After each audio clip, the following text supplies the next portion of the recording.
এটি একটি কাল্পনিক গল্প, বাস্তবের সাথে এর কোনো মিল নেই। এটি বানানো হয়েছে শুধুমাত্র আপনাদের বিনোদনের জন্য। উত্তরাখণ্ডের এক বড় ও সম্মানিত পরিবারে এমন এক ঘটনা ঘটেছিল যা শুনলে আপনাদের হৃদয় কেঁপে উঠবে। পরিবারটি ছিল সুসংহত এবং সুখী, কিন্তু তাদেরই এক আপনজন তাদের এমনভাবে ধ্বংসাবশের মুখে ঠেলে দিয়েছিল যে আজ অবধি তারা সেই ধ্বংসাবশেষ থেকে বেরিয়ে আসতে পারেনি। এই গল্প পাটিল পরিবারের, যেখানে প্রেরণা নামের এক মেয়ে ছোট্ট বউ হিসাবে এসেছিল।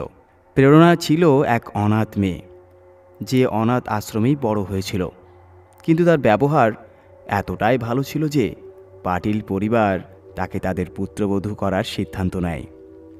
বিয়ের মাত্র 2 দিন হয়েছে, তখন মুখ দেখার অনুষ্ঠান চলছিল। পরিবারের সদস্যদের সঙ্গে প্রতিবেশী ও আত্মীয়রা এসেছিলেন। সেই সময় প্রেরণার শ্বশুর তার সম্পত্তির এক ছোট্ট অংশ তাকে উপহার হিসাবে দেন। সবাই খুব খুশি ছিল।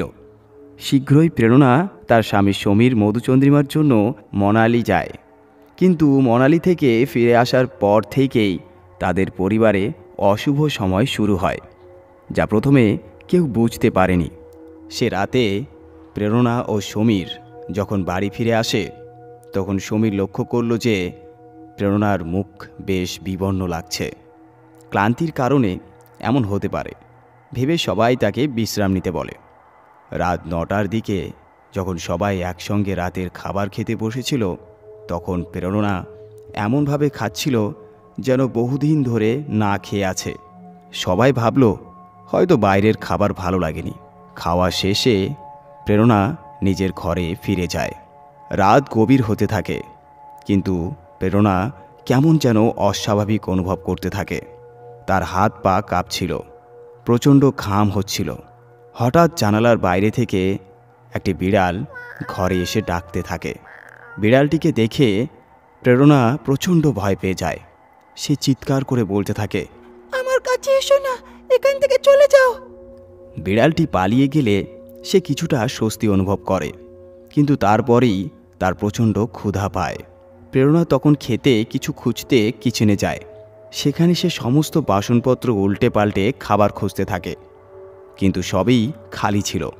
ফ্রিজ খুলে সে একটি বাটিতে রাখা কিছু ভাত খুঁজে পায়। সে এতটাই ক্ষুধার্ত ছিল যে সেই ভাত উন্মত্তের মতো দেখে সে খেতে শুরু করে এবং খাওয়ার পর বাটিটি জোরে ছুঁড়ে ফেলে দেয়। এরপর আরও খাবার খুঁজতে থাকে, কিন্তু কিছুই না পেয়ে প্রচুর পানি পান করতে শুরু করে। সে এক রাতেই প্রায় 40 গ্লাস পানি পান করে ফেলে এবং তারপর শান্ত হয়। সকালে তার জেঠতুতো যা বিনা যখন কিচেনে যায়, তখন সব কিছু এলোমেলো অবস্থায় দেখে চমকে ওঠে। সে ভাবে হয়তো কেউ চুরি করতে এসেছিল। বিনা তখন তার শাশুড়ি, স্বামী, চিরাগ ও পরিবারের সবাইকে ডেকে কিচেনের অবস্থা দেখায়।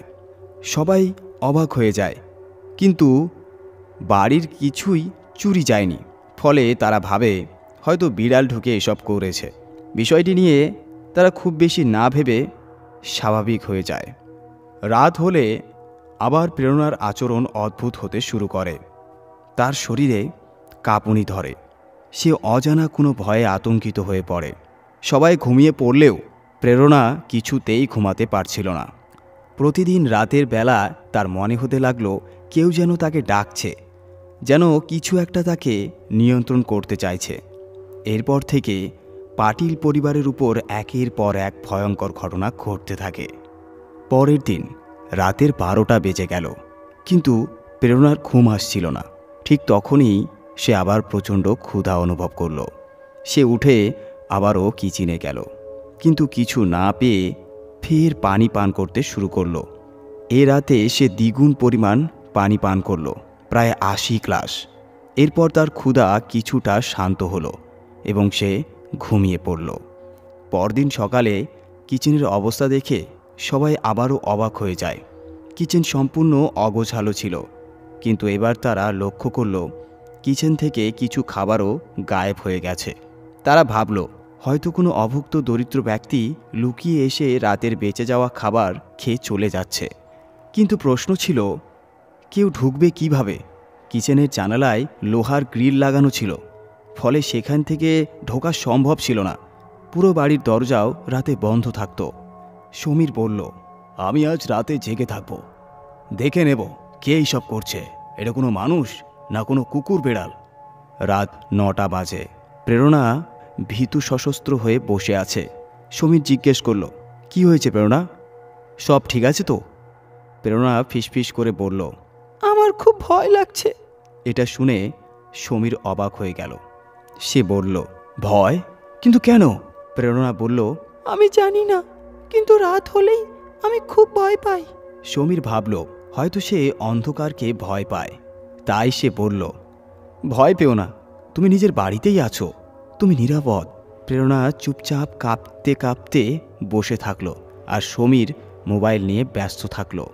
2 ঘন্টা কেটে গেল। সমীর কিচেনের দিকে খেয়াল রাখছিল, কিন্তু কিছুই ঘটেনি। আরও 1 ঘন্টা অপেক্ষা করার পর তার চোখ লেগে এলো। ঠিক তখনই প্রেরণা চুপচাপ কিচেনের দিকে গেল। সে খাবার খুঁজতে লাগলো, কিন্তু কিছু না পেয়ে আবারও পানি পান করতে লাগলো। এইবার সমীর তার সামনেই বসে এই দৃশ্য দেখে অবাক। প্রেরণা উন্মাদের মতো পানি খেয়েই যাচ্ছে। সে প্রায় 22 থেকে 23 গ্লাস পানি পান করে ফেলে। সমীর অবাক হয়ে বলল, প্রেরণা, এটা কি করছো? এত পানি কিভাবে পান করতে পারছো তুমি? তার কথা শুনে প্রেরণা থামল না। সে আরও পানি খেতে লাগলো। সমীর এবার জোরে চেঁচিয়ে বলল, আমরা এতদিন ধরে চিন্তিত ছিলাম, আর তুমি এটা করছিলে? তুমি আমাদের বলনি কেন? কোনো উত্তর না দিয়েই হঠাৎ করেই প্রেরণা অজ্ঞান হয়ে পড়ে গেল। সমীর দ্রুত তার মা বাবাকে ডেকে আনে। সবাই খুব চিন্তিত হয়ে পড়ে। পরিবার আতঙ্কে পড়ে যায়। সমীরের বাবা বলেন, এখন ওকে বিশ্রাম করতে দাও, সকাল হলে এ নিয়ে আলোচনা করব। পরদিন সকালে সমীর চিৎকার করে সবাইকে ডাকতে লাগলো। সবাই ছুটে এলো, আর যা দেখল তাতে তারা হতবাক হয়ে গেল। প্রেরণার শরীর অস্বাভাবিকভাবে ফুলে উঠেছিল, যেন তার শরীরের ভেতরে কিছু ভরেছে। তারা তাকে দ্রুত চিকিৎসকের কাছে নিয়ে গেল।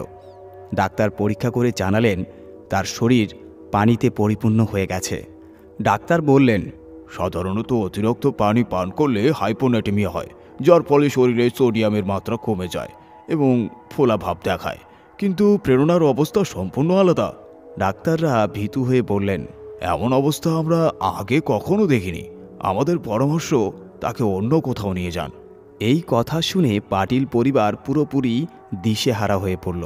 এবার প্রেরণার 2 ননদ কাব্য এবং জাগৃতি শ্বশুরবাড়ি থেকে ছুটে এলো। সমীর যখন জাগৃতিকে রাতের পুরো ঘটনা জানালো, তখন জাগৃতি বলল, এটা স্বাভাবিক ঘটনা নয়। আমি মনে করি আমরা তাকে নরেন্দ্র মহারাজের কাছে নিয়ে যাই।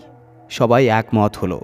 সমীরের বাবা নরেন্দ্র মহারাজের কাছে ফোন করলেন, কিন্তু মহারাজ তখন আশ্রমে ছিলেন না। ফোনেই সব শোনার পর মহারাজ বললেন, প্রেরণার পাশে 1 গ্লাস পানি রেখে দাও। সমীর গিয়ে ঘুমের প্রেরণার পাশে একটি গ্লাসে পানি রেখে দিল। এরপর মহারাজ ফোনেই কিছু মন্ত্র পড়তে শুরু করলেন এবং বললেন, এখন এই পানি প্রেরণাকে পান করাও। যদি কোনো উপরি হাওয়া লেগে থাকে তাহলে সেটা ঠিক হয়ে যাবে। সন্ধ্যা 6টার দিকে প্রেরণা জেগে উঠল। সমীর তাকে সেই পানি পান করিয়ে দিল। তারপর সামান্য কিছু খেয়ে প্রেরণা আবার শুয়ে পড়ল। ঘরের লাইট বন্ধ ছিল। সবাই ডাইনিং টেবিলে বসে খাচ্ছিল। প্রেরণা শুয়ে শুয়ে ছাদের পাখাটার দিকে তাকিয়েছিল। ঠিক তখনই হঠাৎ কিছু একটা ঘটে গেল। প্রেরণা আতঙ্কে কাঁপতে লাগল, যেন সে কোনো ভয়ানক কিছু দেখে ফেলেছে। তার পুরো শরীর ঝাঁকি দিতে লাগলো। সে চিৎকার করে উঠল, আমার কাছে এসো না, আমায় ছেড়ে দাও, আমায় যেতে দাও। ঘরের বাইরে থাকা পরিবারের সদস্যরা তার ভয়ানক চিৎকার শুনতে পেল। তারা দৌড়ে ঘরে ঢুকল, কিন্তু যা দেখল তাতে তাদের হৃদয় থমকে গেল। ঘরের ভেতরে খাটের উপরে প্রেরণা আর নেই। সেখানে পড়ে আছে শুধু একটা কঙ্কাল। বিছানা রক্তে ভিজে গেছে। মেঝেতে ছড়িয়ে রয়েছে মাংসের টুকরো। সকলে হতবাক হয়ে গেল। কেউই বুঝতে পারল না এটা কিভাবে সম্ভব হলো। সমীরের বাবা সঙ্গে সঙ্গে নরেন্দ্র মহারাজকে ফোন করলেন। মহারাজ অবাক হয়ে গেলেন। তিনি এমন কিছু খবর আগে কখনো শোনেননি। তিনি সব কিছু ফেলে রেখে 1 ঘন্টার মধ্যে পাটিল পরিবারের বাড়িতে পৌঁছে গেলেন। তিনি বহু চেষ্টা করলেন, কিন্তু কিছুই বুঝতে পারলেন না। পরিবারের লোকজন প্রতিবেশীদের জানিয়ে দিল যে প্রেরণা একটা গুরুতর অসুখের কারণে মারা গিয়েছে। তবে সত্য ছিল আরও ভয়াবহ। প্রেরণার মৃত্যু হয়ে গেছে 3 দিন হলো। পুরো বাড়িতে শোকের ছায়া নেমে এসেছে। নরেন্দ্র মহারাজ তার পরিচিত তান্ত্রিক পণ্ডিতদের সঙ্গে পরামর্শ করলেন, কিন্তু কেউই কিছু বুঝতে পারল না। সময় কেটে গেল। প্রেরণার মৃত্যুর 13 দিন পেরিয়ে গেল। পরিবারের সবাই ভোলার চেষ্টা করছিল, কিন্তু সেই বিভীষিকাময় রাতের দৃশ্য কেউ ভুলতে পারছিল না। সমীর একদম চুপচাপ হয়ে গিয়েছিল। সে তার ঘরেই বসে থাকত, কারোর সঙ্গে কথা বলতো না। এক রাতে সমীর একা বসেছিল। সে প্রেরণার কথা ভাবছিল। ঠিক তখনই একটা অদ্ভুত অনুভূতি তার মধ্যে জেগে উঠল। তার শরীরে কাঁটা দিয়ে উঠল এবং সে অনুভব করল তারও এখন ভয় লাগছে। তার শরীর ঘেমে যেতে লাগলো। তারও অন্ধকারের প্রতি আতঙ্ক তৈরি হলো। হঠাৎ তার মাথা ঘুরে গেল এবং সে অনুভব করল সে প্রচণ্ড ক্ষুধার্ত। তার মনে হলো সে যেন বহুদিন কিচ্ছু খায়নি। সে উঠে দাঁড়ালো, রান্নাঘরে গিয়ে খাবার খুঁজতে লাগলো। সেদিন অনেক খাবার পড়েছিল, কারণ কেউই ভালোভাবে খায়নি। 20 থেকে 25টা রুটি, চাল, সবজি সব কিছুই পড়েছিল। সমীর বসে পড়ল, সব কিছু খেয়ে ফেলল। তারপর একের পর এক 40 গ্লাস পানি পান করল। এরপর সে ঘুমিয়ে পড়ল। পরদিন সকালে কিচেন আবারও অগোছালো অবস্থায় পাওয়া গেল। খাবার উধাও, কিন্তু এবার সবাই জানত প্রেরণা আর নেই। তাহলে এটা কে করল? সমীর বলল, আমি রাতে জেগে দেখব এটা কে করেছে। কিন্তু প্রশ্ন ছিল, সে নিজেই যদি এটা করে থাকে তাহলে সে দেখবে কিভাবে? রাতে আবারও সমীরের মনে হলো সে একা, সে ভয় পাচ্ছে। তারপর তার প্রচণ্ড ক্ষুধা লাগলো। সে আবারও রান্নাঘরের দিকে গেল। এবারও সে 30 থেকে 40 গ্লাস পানি পান করল। তারপর সে ঘুমিয়ে পড়ল। পরের দিন সবাই সমীরকে প্রশ্ন করল, তুমি দেখলে কে এটা করেছে? সমীর মনে করতে পারল না। সে বলল, হয়তো আমার ঘুম পেয়েছিল, আমি কিছুই দেখতে পাইনি। এভাবে 3-4 দিন কেটে গেল। তারপর একদিন সকালে সমীরকে প্রেরণার মতোই পাওয়া গেল। তার শরীর অস্বাভাবিকভাবে ফুলে গিয়েছিল। সবার মাথায় একটাই প্রশ্ন, এখন কি করব? ডাক্তারদের কাছে নিয়ে যাওয়ার কোনো মানেই ছিল না, কারণ তারা এই রোগ চিনতেই পারেনি। সমীরের বাবা সঙ্গে সঙ্গে নরেন্দ্র মহারাজকে ফোন করলেন। মহারাজ বাড়িতে এলেন, কিন্তু দরজায় ঠোকার আগেই তারা ভেতর থেকে একটা চিৎকার শুনতে পেলেন। সেই একই চিৎকার যেটা প্রেরণা মৃত্যুর আগের রাতে করেছিল। সবার হৃদয় কেঁপে উঠল। তারা ছুটে গেল সমীরের ঘরের দিকে। দরজা খুলে যা দেখল তারা স্তব্ধ হয়ে গেল। খাটের উপর শুধু সমীরের কঙ্কাল পড়েছিল। বিছানাটা রক্তে ভিজে গিয়েছিল। মেঝেতে ছড়িয়েছিল তার শরীরের মাংসের টুকরোগুলো। এবার শোক নয়, আতঙ্ক তাদের গ্রাস করতে শুরু করলো। সমীরের মা বাবা কান্নায় ভেঙে পড়লেন। বাড়ির লোকেরা ভয়ে জড়সড় হয়ে গেল। নরেন্দ্র মহারাজও হতবাক হয়ে গেলেন। তিনি বহু তান্ত্রিক ক্রিয়া, বহু ভূত প্রেত পিশাচের অভিশাপ দেখেছেন, কিন্তু যা পাটিল পরিবারের সঙ্গে ঘটছে এটা ছিল সবচেয়ে ভয়ঙ্কর। এটা তন্ত্রবিদ্যার প্রভাব, কিন্তু কেমন তন্ত্র? কি ছিল এই অভিশাপের উৎসাহ? নরেন্দ্র মহারাজ পরিবারকে আশ্বাস দিলেন, আমি খুব দ্রুত এর সমাধান খুঁজে বের করব। আমি কিছু লোকের সঙ্গে কথা বলেছি। সেই রাতেই তিনি সেখান থেকে চলে গেলেন। পাটিল পরিবার এখন এই ঘটনাকে দেবীর ক্রোধ বলে মানতে শুরু করলেন। সমীরের মৃত্যুর 13 দিন পেরিয়ে গেল, কিন্তু কেউই এই মর্মান্তিক ঘটনাকে ভুলতে পারল না। ঠিক এই সময় চিরাগের সঙ্গে শুরু হলো সেই একই ঘটনা। এক রাতে চিরাগ অনুভব করল যে হঠাৎ করে তার খুব ভয় লাগছে। তারপর তার ক্ষুধা লেগে গেল। সে বারবার পানি পান করতে থাকলো, ঠিক যেমনটা হয়েছিল প্রেরণা ও সমীরের সঙ্গে। কিন্তু কেউই বুঝতে পারল না এটা কিভাবে শুরু হলো। এভাবেই কয়েক রাত চলতে থাকলো। শেষ পর্যন্ত একদিন সকালে চিরাগকেও সেই একই অবস্থায় পাওয়া গেল। তার দেহ ফুলে গিয়েছিল এবং কিছুক্ষণের মধ্যেই সে মারা গেল। এইভাবে পাটিল পরিবার তাদের 2 তরুণ সন্তানকে হারালো, কিন্তু তাদের মৃত্যু এখনও রহস্য হয়ে রয়ে গেল। চিরাগের মৃত্যুর 5 দিন পেরিয়ে গেল। কিছু আত্মীয় স্বজন সম্বেদনা জানাতে বাড়িতে এলেন। তারা জানতে চাইলেন এটা কিভাবে ঘটছে, কিন্তু পাটিল পরিবার কি বলবে যখন তারা নিজেরাই কিচ্ছু জানে না। সেই সন্ধ্যায় নরেন্দ্র মহারাজ আবারও বাড়িতে এলেন। তিনি দেখলেন সবাই বিষাদে ডুবে আছে। বীণা এক টানা কাঁদছিল। নরেন্দ্র মহারাজ সমীরের বাবার কাঁধে হাত রেখে বললেন, চিন্তা করো না, আমি একজন আঘরীর সঙ্গে কথা বলেছি। তিনি খুব শক্তিশালী সাধক। তিনি কাল আসবেন এবং এই বাড়ির রহস্য সমাধান করবেন। সমীরের বাবা বললেন, এখন আর কি লাভ মহারাজ, আমাদের ঘর তো ধ্বংস হয়ে গেছে। মহারাজ বুঝতে পারলেন তাদের কষ্ট কতটা গভীর। তিনি বললেন, যা হয়ে গেছে তা আমরা বদলাতে পারবো না, কিন্তু আমরা নিশ্চিত করব যাতে এরকম আর না হয়। পরের দিন সন্ধ্যায় নরেন্দ্র মহারাজ একজন শক্তিশালী আঘরীকে নিয়ে এলেন। তিনি ছিলেন ত্রিজটা আঘরী, যিনি সকল আঘরীদের মতো সর্বোচ্চ স্থানে ছিলেন। নরেন্দ্র মহারাজ অনেক কষ্ট করে তার কাছে পৌঁছাতে পেরেছিলেন। আঘরী পাটিল বাড়িতে প্রবেশ করলেন। তিনি সাবধানে সকলকে লক্ষ্য করলেন, তারপর বললেন, আমি কিছু একটা অনুভব করছি। নরেন্দ্র মহারাজ জিজ্ঞেস করলেন, বাড়ির ভেতরে কি আছে? কিছু করা হয়েছে কি? আঘরী বললেন, হ্যাঁ, আমি শ্মশানের গন্ধ পাচ্ছি এই বাড়ির ভেতরে। এই কথা শুনে সকলের শরীর কেঁপে উঠল। সমীরের বাবা বললেন, আমাদের বাড়ি থেকে শ্মশানের গন্ধ আসবে কেন? আঘরী বললেন, যদি একটি বাড়িকে শ্মশান বানানোর জন্য শ্মশানের কোনো শক্তি সেখানে স্থাপন করা হয়, তাহলে সেই বাড়ি শ্মশানে পরিণত হয় এবং সেখান থেকে শ্মশানের গন্ধ আসে। সবাই আতঙ্কিত হয়ে গেল। তারা জিজ্ঞাসা করল, শ্মশান বানানোর অর্থটা কি?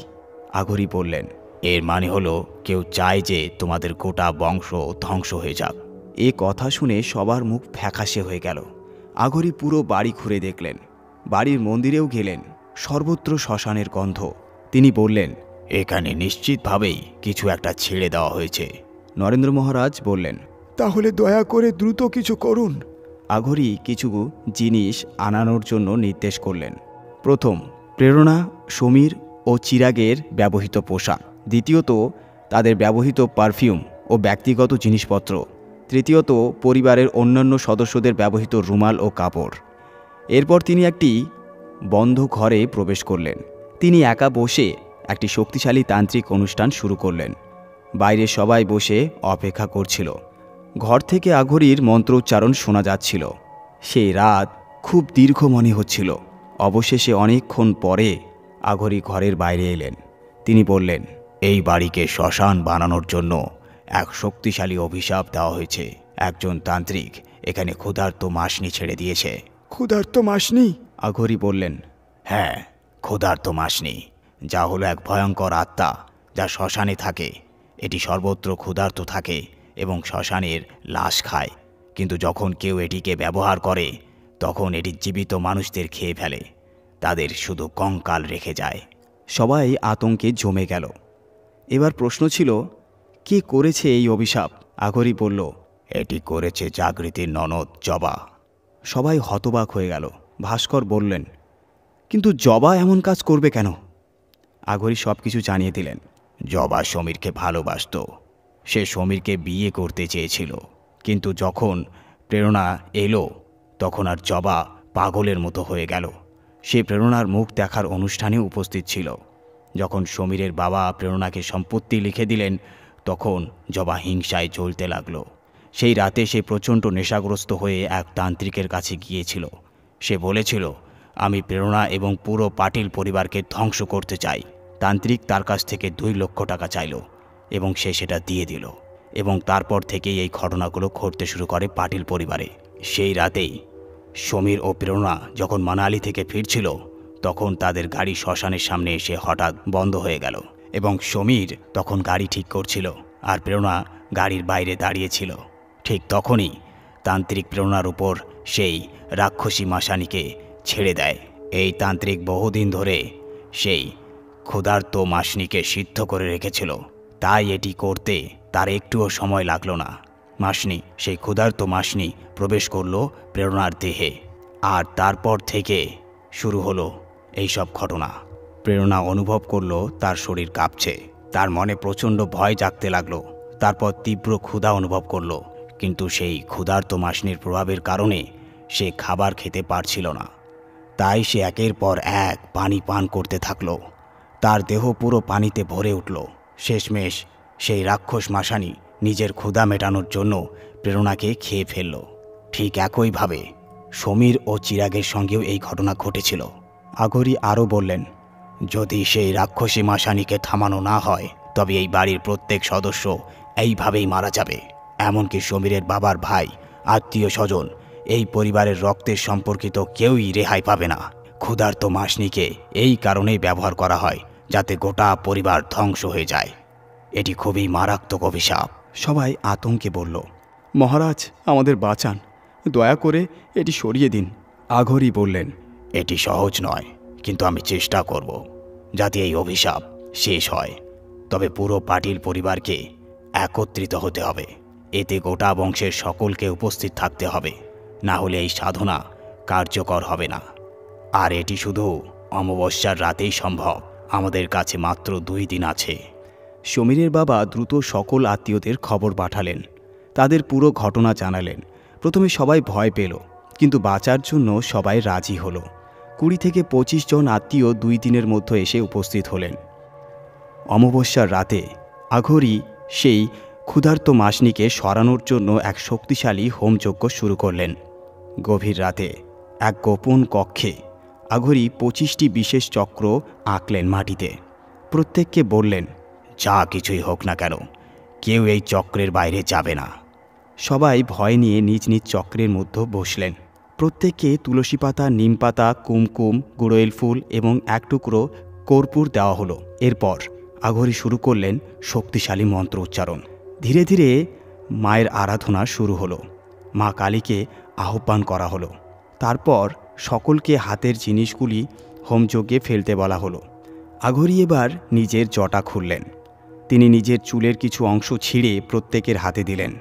তিনি বললেন, এগুলো মহাদেবের শক্তিধারী চুল। এগুলো তোমাদের রক্ষা করবে। এগুলোর শক্তি থাকলে সেই রাক্ষস মাসনি তোমাদের স্পষ্ট করতে পারবে না। সবাই ভীত হাতে, সবাই ভয়ে ভয়ে হাতে সেই চুল শক্ত করে ধরে থাকলেন। হঠাৎই এক প্রচণ্ড ঝড় উঠল। ঘরের ভেতর অদ্ভুত আওয়াজ হতে লাগলো।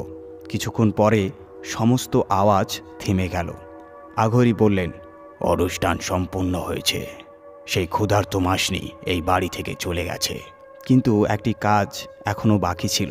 আঘরি বললেন, এই চুলগুলিকে শ্মশানে দাফন করতে হবে, কিন্তু শুধুমাত্র তখনই যখন কোনো চিতা দাহ হচ্ছে।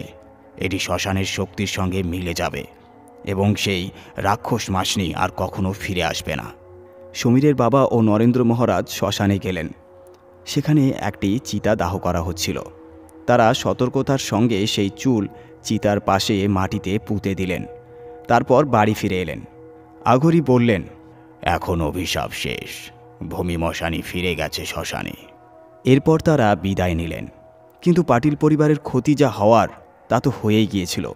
তারা তাদের তরুণ সন্তানদের হারিয়েছে। এই শোক তাদের আজীবন তাড়িয়ে বেড়াবে। আপনারা হয়তো ভাবছেন, আমি এই গল্প জানলাম কিভাবে? এটি আমাকে স্বয়ং নরেন্দ্র মহারাজ ইনস্টাগ্রামে বলেছিলেন। তার সঙ্গে কথা বলার সময় আমি এই ঘটনার কথা জানতে পারি। তাই ভাবলাম আপনাদের জানানো উচিত যে এই ক্ষুধার্ত মাসনি কতটা ভয়ঙ্কর হতে পারে। এখানেই শেষ হলো এই বিভীষিকাময় কাহিনীর। তাহলে চলুন নতুন গল্পের দিকে পা বাড়াই। বন্ধুরা, আমাদের বড়রা প্রায়ই বলে থাকেন, অচেনা পুকুর, নদী কিংবা যে কোনো জলাশয়ের কাছে না যাওয়াই ভালো। কারণ আমরা জানি না সেগুলোর গভীরতা কতটা, বা সেখানে কি কি আছে আর কি নেই। হয়তো সেখানে কোনো ভয়ঙ্কর প্রাণী রয়েছে যা লুকিয়ে আছে, যা আমাদের ভেতরে টেনে নিয়ে যেতে পারে। এবার যদি আমরা বড়দের কথা মেনে জলাশয়ের কাছে নাও যাই, কিন্তু যদি সেখানে থাকা কোনো বিপজ্জনক সত্তা নিজে থেকেই আমাদের পিছনে লেগে যায় বা কাউকে দিয়ে আমাদের পিছনে লাগিয়ে দেওয়া হয়, তাহলে কি করা যায়? ঠিক এমনটাই ঘটেছিল কানপুরের বাসিন্দা ময়ঙ্ক সিংয়ের সঙ্গে। এই গল্পটি তিনি আমাদের সঙ্গে ভাগ করে নিয়েছেন। ঘটনাটি তখনকার, যখন ময়ঙ্কের কানপুরের এক ব্যাংকে চাকরি হয়েছিল। ময়ঙ্কের পরিবারও কানপুরেই থাকত, কিন্তু ব্যাংকটি তার বাড়ি থেকে প্রায় 25 থেকে 30 কিলোমিটার দূরে ছিল। এতটা দূরত্ব রোজ যাতায়াত করাটা বেশ কষ্টসাধ্য হয়ে উঠেছিল। তিনি বাইকে যাতায়াত করতেন। কিন্তু এরপর ভাবলেন ব্যাংকের কাছাকাছি একটা ভাড়া বাড়ি নিয়ে ফেললেই ভালো হয়, তাহলে আসা যাওয়ার ঝামেলা কমে এবং তিনি একাই সেখানে থাকতে পারবেন। তিনি এই ব্যাপারে তার বাবা মায়ের সঙ্গে আলোচনা করলেন। তারা বললেন, ঠিক আছে, যদি আশেপাশে কোনো ভালো বাড়ি পাওয়া যায় তাহলে নিয়ে নিও। তবে সপ্তাহের মধ্যে কিন্তু একবার বাড়ি চলে এসো, যেহেতু তুমি কানপুরের মধ্যেই আছো, কোনো সমস্যা হবে না। ময়ঙ্ক রাজি হয়ে গেলেন এবং বন্ধুবান্ধবদের সঙ্গে কথা বলতে লাগলেন যাতে তারা কোনো ভালো বাড়ির খোঁজ দিতে পারে। কয়েকদিন খোঁজাখুঁজির পর এক বন্ধু বলল, দেখ ভাই, একটা বাড়ি পাওয়া গেছে, আর ব্যাংক থেকে মাত্র 2 কিলোমিটার দূরে। কিন্তু সমস্যা হলো এটা খুবই নির্জন জায়গা। আশেপাশে মাত্র 2-3টা বাড়ি আছে, সেগুলোও ফাঁকা পড়ে রয়েছে। এই কারণেই কেউ বাড়িটা নিতে চায় না, আর তাই এর ভাড়াও খুব কম। ময়ঙ্ক বলল, এতে অসুবিধার কি আছে? এটা তো আরও ভালো ব্যাপার, কেউ বিরক্ত করবে না। ময়ঙ্ক আসলে শান্ত পরিবেশ পছন্দ করতেন, তাই এমন নির্জন জায়গার কথা শুনে তিনি আরও আগ্রহী হয়ে উঠলেন। পরের দিন তিনি তার বন্ধু রাহুলকে নিয়ে সেই বাড়িটি দেখতে গেলেন। বাড়িটি সত্যিই একদম নির্জন জায়গায় ছিল। মাত্র 2টি বাড়ি ছিল আশেপাশে, তাও খালি পড়েছিল। বাড়ির চারপাশে বিস্তীর্ণ ফাঁকা জমি ছিল। ময়ঙ্ক বাড়ির ভেতর ঢুকে ভালো করে দেখলেন 2টি বড় ঘর, একটি রান্নাঘর, একটি হল ঘর এবং একটি ছোট্ট ঘর ছিল, যা দেখে তিনি বললেন, এখানে বসেই আমি ব্যাংকের কাজকর্মগুলো করতে পারবো। ঘরের সব ফার্নিচার আগে থেকেই ছিল। এরপর তিনি যে ঘরটাতে থাকার পরিকল্পনা করেছিলেন সেটাতে গেলেন। ঘরটিতে একটা জানালা ছিল, আর জানালার বাইরের দৃশ্যটা ছিল অসাধারণ, কারণ বাড়ির একদম পিছনেই ছিল একটা ছোট্ট পুকুর। ময়ঙ্ক বললেন, এই বাড়িটা একেবারে পারফেক্ট। তিনি সেখানেই থাকার সিদ্ধান্ত নিলেন এবং কয়েকদিনের মধ্যেই বাড়িটি ভাড়া নিয়ে সেখানে উঠে গেলেন। প্রথম 1 সপ্তাহ বেশ ভালোই কেটে গেল। প্রতিদিন সকালে ব্যাংকে যেতেন, বিকেলে 5টার দিকে ফিরে আসতেন। নিজের ছোট ঘরটিতে বসে ব্যাংকের বাকি কাজ শেষ করতেন, খাওয়া দাওয়া করে আবার ঘুমিয়েও পড়তেন। সপ্তাহান্তে বাড়ি ফিরে যেতেন এবং পরিবারের সঙ্গে সময়ও কাটাতেন। 2 সপ্তাহ এইভাবে ভালোভাবে কেটে গেল। কিন্তু তারপর থেকেই ময়ঙ্ক খুব অদ্ভুত কিছু অনুভব করতে শুরু করলেন। সেই দিন ময়ঙ্ক যখন তার বাবা মায়ের বাড়ি থেকে নিজের ভাড়া বাড়িতে ফিরে এলেন, তখন সকালে তৈরি হয়ে ব্যাংকে গিয়েছিলেন। সন্ধ্যায় যখন ব্যাংক থেকে ফিরে এলেন, তখন তিনি ভীষণ ক্লান্ত ছিলেন, তাই খাওয়া দাওয়া সেরে সরাসরি ঘুমাতে চলে গেলেন। কিন্তু ঠিক যখন তিনি বিছানায় শুয়েছিলেন, তখনই মনে হলো যেন জানালায় কেউ টকটক করছে। তিনি সঙ্গে সঙ্গে জানালার দিকে তাকালেন, কিন্তু সেখানে কেউ ছিল না। প্রথমে মনে হলো হয়তো এটা তার ভুল ধারণা, তাই কোনো গুরুত্ব না দিয়ে পাশ ফিরে শুয়ে পড়লেন।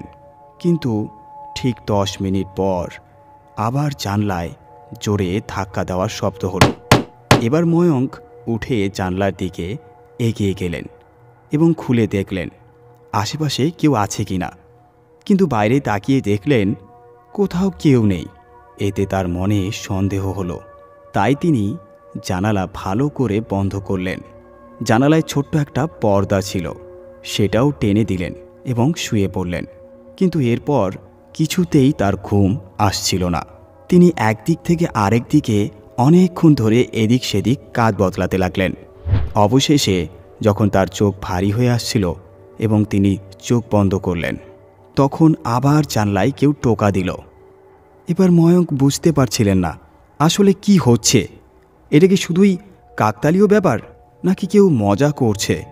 তা দেখার জন্য তিনি ঘরের পেছনে গিয়ে ভালো করে চারপাশ দেখলেন, কিন্তু কোথাও কিছুই দেখতে পেলেন না। এতে তিনি ভাবলেন হয়তো তিনি অতিরিক্ত ক্লান্ত থাকার কারণে এসব কল্পনা করছেন। তাই তিনি আর বেশি কিছু ভাবলেন না। কিন্তু অবস্থা তখন আরও অদ্ভুত হতে লাগল। তিনি আবার ঘুমানোর চেষ্টা করলেন, আর ঠিক তখনই জানলায় আবার ধাক্কা পড়ল। এবার তিনি পাত্তা দিলেন না এবং কিছুক্ষণের মধ্যে ঘুমিয়ে পড়লেন। পরদিন সকালে ময়ঙ্ক তার প্রতিদিনের মতো রুটিন অনুসরণ করলেন ফ্রেশ হয়ে নাস্তা করলেন, তারপর দুপুরের খাবার রান্না করতে গেলেন।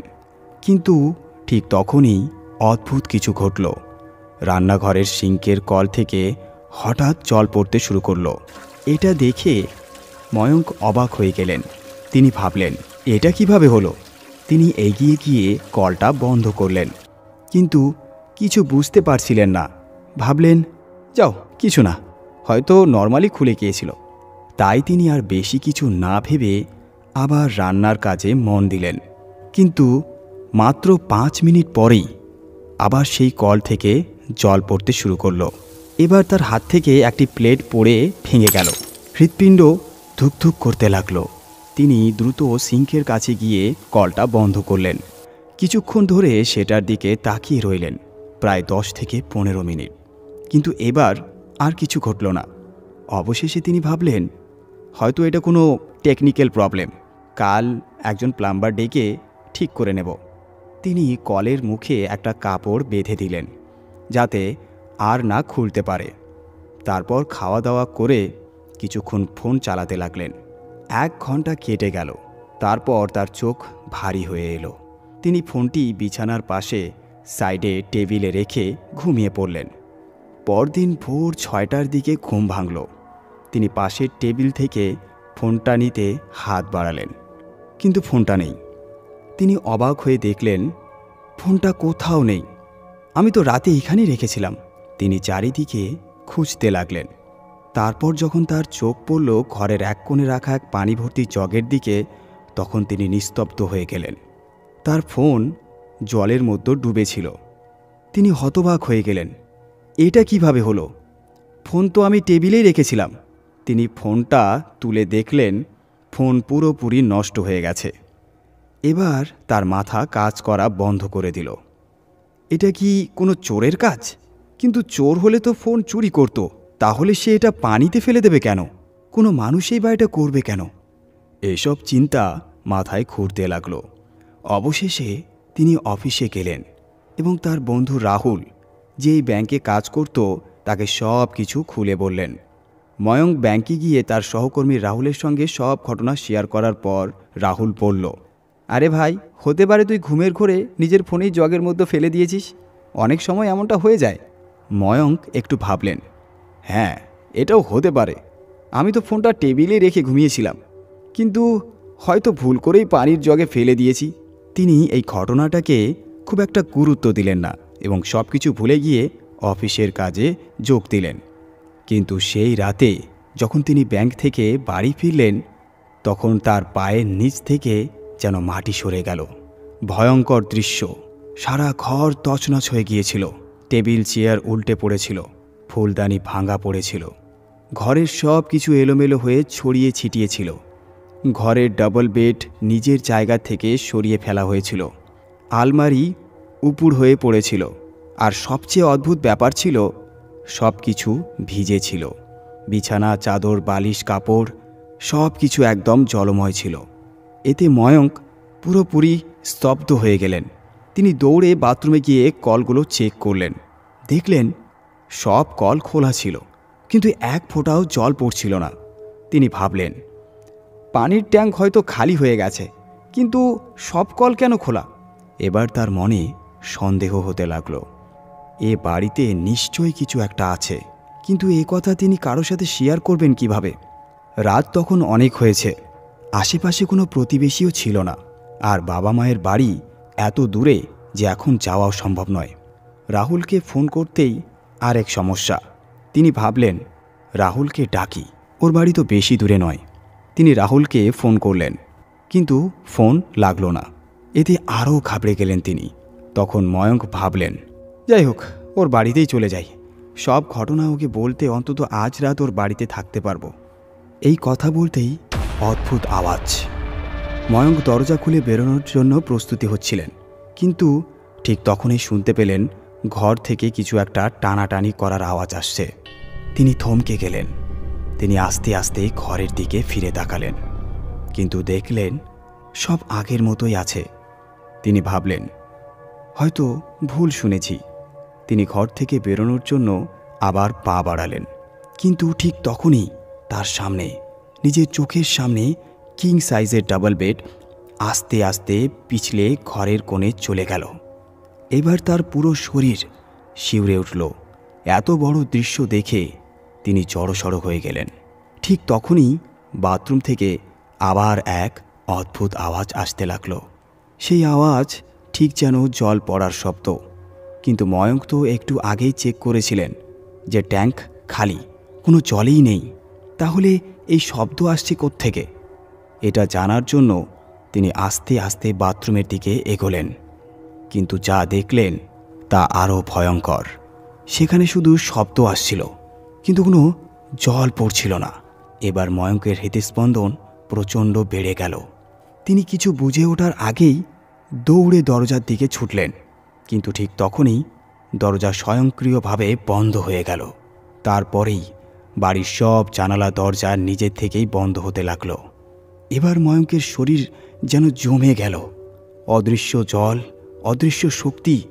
তিনি দরজা খোলার অনেক চেষ্টা করলেন, কিন্তু দরজা 1 ইঞ্চিও নড়ল না। ঠিক তখনই তিনি অনুভব করলেন তার জুতোতে জল জমতে শুরু করেছে। তিনি নিচের দিকে তাকিয়ে দেখলেন, কিন্তু মেঝেতে কোনো জল নেই, কিন্তু তার জুতো একদম ভিজে যাচ্ছিল। এবার তিনি আরও আতঙ্কিত হয়ে পড়লেন, আর ট্রাউজার ধীরে ধীরে ভিজতে শুরু করল।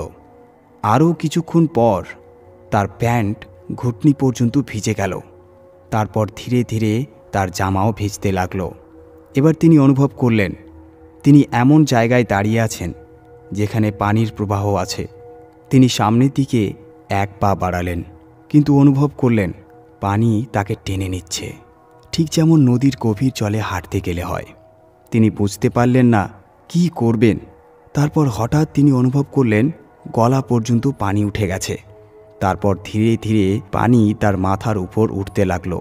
এবার তিনি বুঝতে পারছিলেন না তিনি আসলেই ডুবেছেন নাকি এটা তার কল্পনা। তিনি শ্বাস নিতে পারছিলেন না। তিনি বাঁচার জন্য হাত পা ছুটতে লাগলেন, কিন্তু কিছুতেই কিচ্ছু হচ্ছিল না।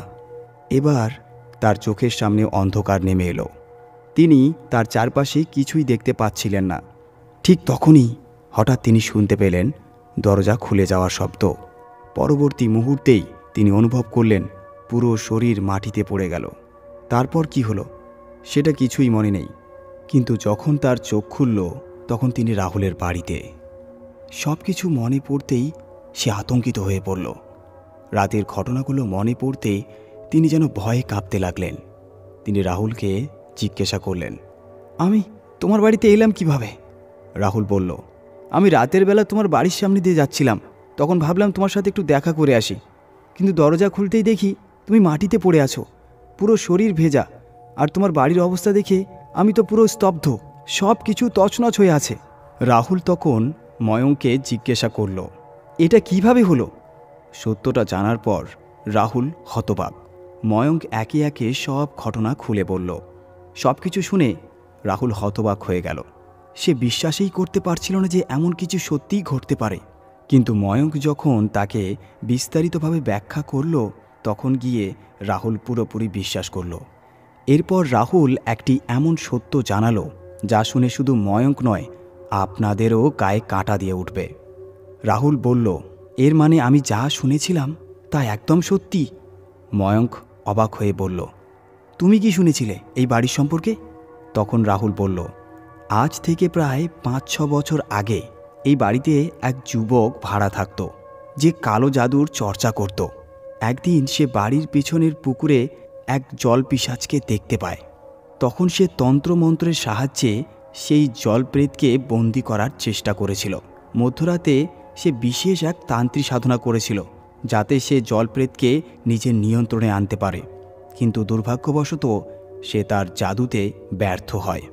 বরং সে সেই জলপিশাচকে আরও ক্রুদ্ধ করে তোলে। পরদিন সকালে সেই যুবকের লাশ ওই বাড়ির ভেতরে পাওয়া যায়।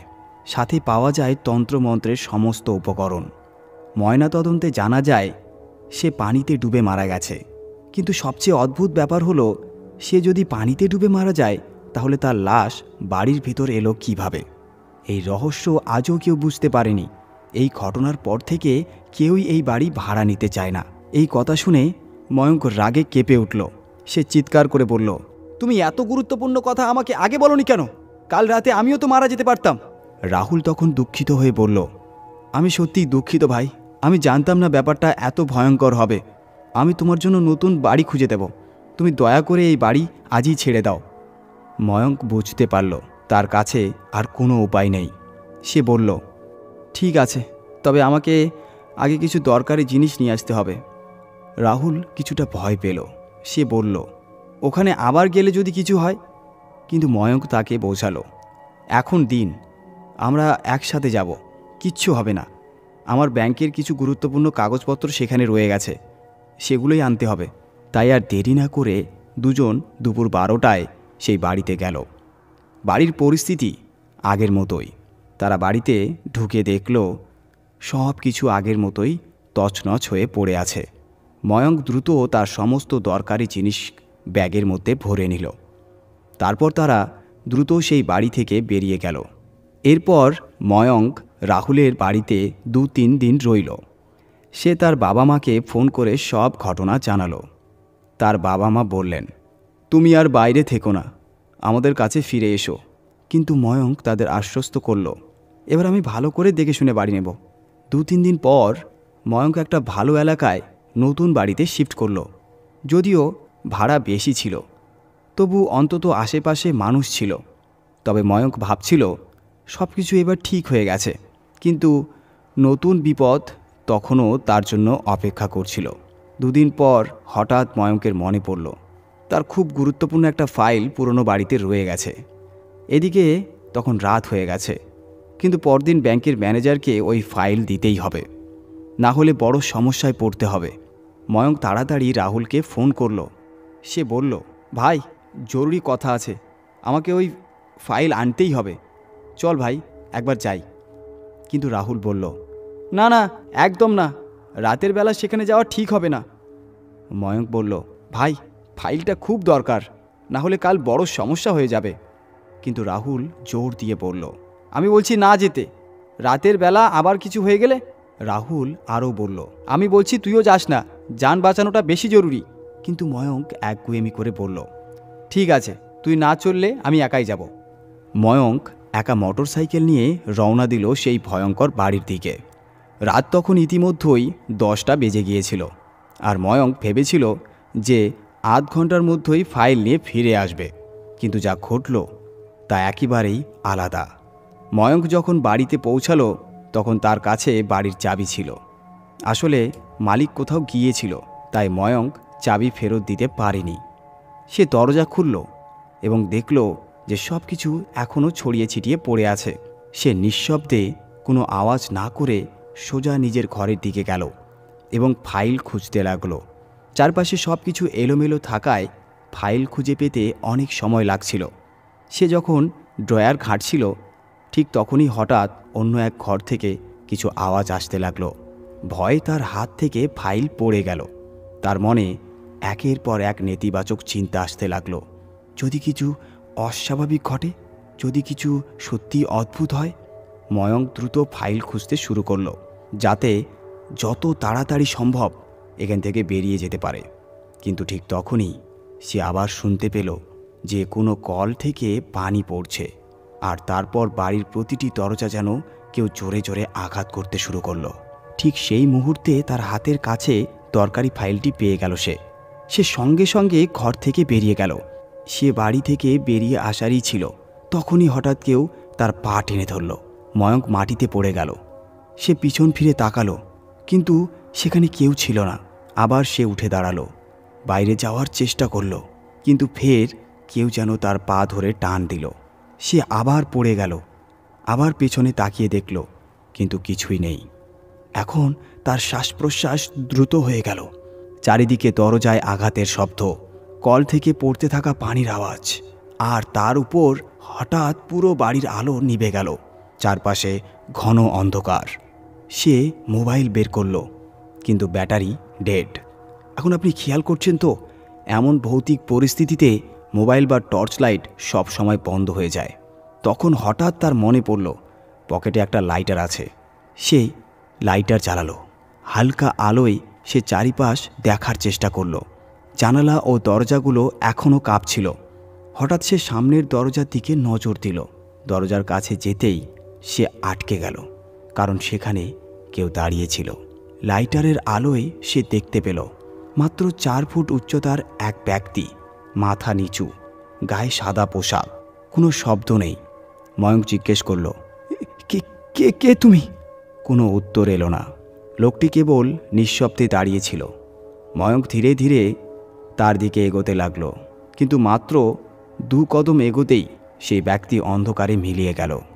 এবার ময়ঙ্কের গলা শুকিয়ে গেল, শ্বাস প্রশ্বাস দ্রুত হতে লাগলো। সে পিছনে তাকানোর সাহস পেল না। সে ধীরে ধীরে দরজার দিকে এগোতে লাগলো। তখনই সে অনুভব করল যেন কেউ তার পিছনে ধীরে ধীরে হাঁটছে। সে থামল, পিছনের পায়ের শব্দ থেমে গেল। আবার হাঁটা শুরু করলো। আবার মনে হলো কেউ পিছনেই আছে। অবশেষে কাঁপতে কাঁপতে দরজার কাছে পৌঁছালো। দরজা খোলার চেষ্টা করল, কিন্তু তার আগেই কেউ দরজার উপরে হাত রেখে আটকে দিল। তার দৃষ্টি সেই হাতের উপর স্থির হয়ে গেল। তার বুক ধুকপুক করতে লাগলো, মনে হলো হার্টবিট বন্ধ হয়ে যাবে। ঠিক তখনই বাইরে থেকে কেউ দরজা খুলে দিল। ময়ঙ্ক তাকিয়ে দেখল সামনের বাড়ির মালিক দাঁড়িয়ে আছেন, সঙ্গে একজন আঘোরি। ওদের একসঙ্গে দেখে ময়ঙ্ক হতভম্ব হয়ে গেল। সে দ্রুত পিছনে ফিরে তাকালো, কিন্তু পিছনে কেউ ছিল না। বাড়ির মালিক জিজ্ঞেস করল, তুমি এখানে কি করছো? তুমি তো বাড়ি চলে গেছিলে, তাই না? ময়ঙ্ক উত্তর দিল, আমি শুধু আমার ফাইল নিতে এসেছিলাম। ঠিক তখনই এই আঘোরি বাড়ির ভেতর প্রবেশ করল। সে ময়ঙ্কের দিকে তাকিয়ে বলল, তুই এখানে কিছু দেখেছিস? ময়ঙ্ক বিস্ময়ে চমকে উঠল। সে বলল, হ্যাঁ, আমি একজন ছোটোখাটো ব্যক্তিকে দেখেছিলাম। তখনই আঘোরি বলল, এখানে জল পিশাচ আছে।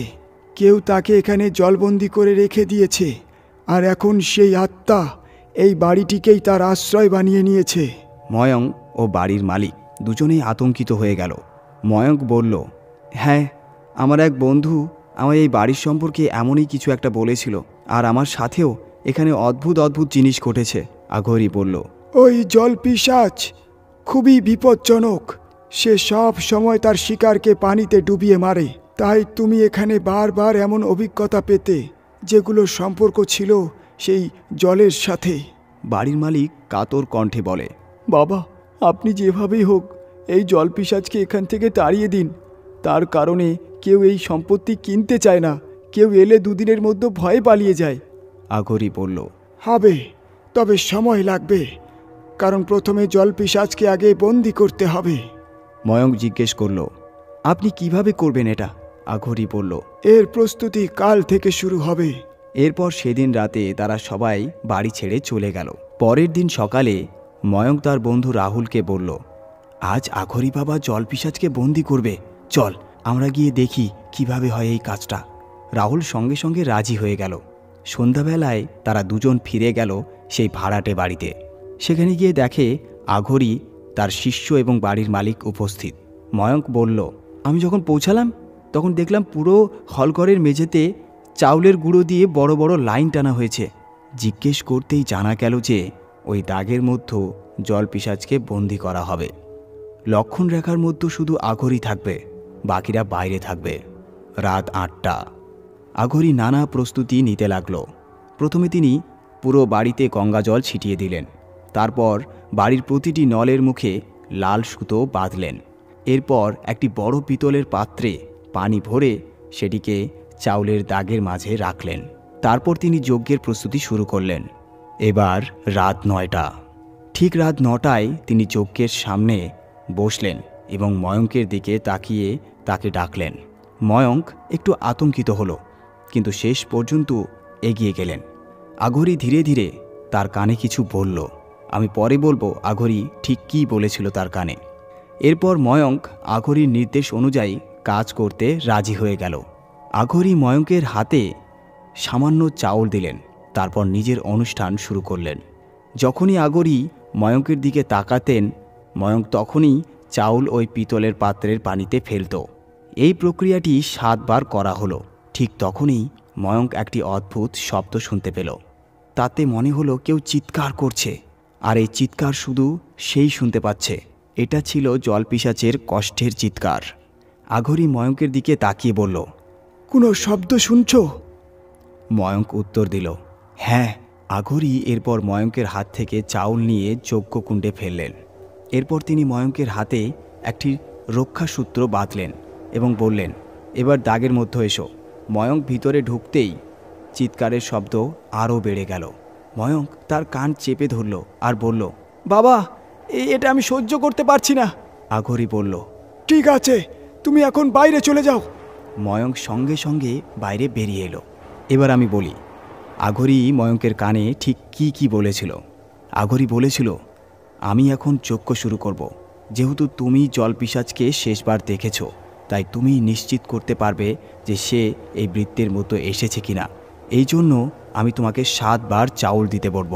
চাউল পানিতে পড়লেই পানির পজিটিভ এনার্জির জল পিশাচকে টেনে আনবে। যখন জল পিশাচ ধরা পড়বে তখন তুমি তার চিৎকার শুনতে পাবে। তারপর তুমি বৃত্তের মধ্যে ঢুকবে। যদি চিৎকারের শব্দ আরও বেড়ে যায় তবে বুঝবে পিশাচ বৃত্তের মধ্যে বন্দী হয়ে গেছে। আঘরি ময়ঙ্কের হাতে রক্ষাসূত্র বেঁধেছিলেন, কারণ তা না হলে জল পিশাচ তাকে মেরে ফেলতে পারত। যজ্ঞ শেষ হওয়ার পর ময়ঙ্ক বাইরে এসেও জল পিশাচের অস্পষ্ট চিৎকার শুনতে পাচ্ছিল। কিন্তু ঠিক তখনই আঘরি ফের মন্ত্র পড়তে শুরু করলেন। মন্ত্রের আওয়াজ শুনেই চিৎকার থেমে গেল। এরপর দেখা গেল পিতলের পাত্রের পানি একেবারে লাল হয়ে গেছে। আঘরি বলল, জলপিশাচ এখন এই পাত্রের পানির মধ্যেই বন্দী। ময়ঙ্ক বিস্মিত হয়ে জিজ্ঞেস করল, এখন এই পানি দিয়ে কি করবেন? তো বন্ধুরা, পরবর্তী পার্টে আমি আপনাদেরকে বলবো যেই জল পিশাচকে বন্দি করার পর সে সাধু বাবা কী করেছিলেন। ধন্যবাদ। সকলে ভালো থাকবেন, সুস্থ থাকবেন এবং এইভাবে গল্প শোনার জন্য সাবস্ক্রাইব করে নিন আমার এই বঙ্গ হরর স্টোরি ইউটিউব চ্যানেলকে।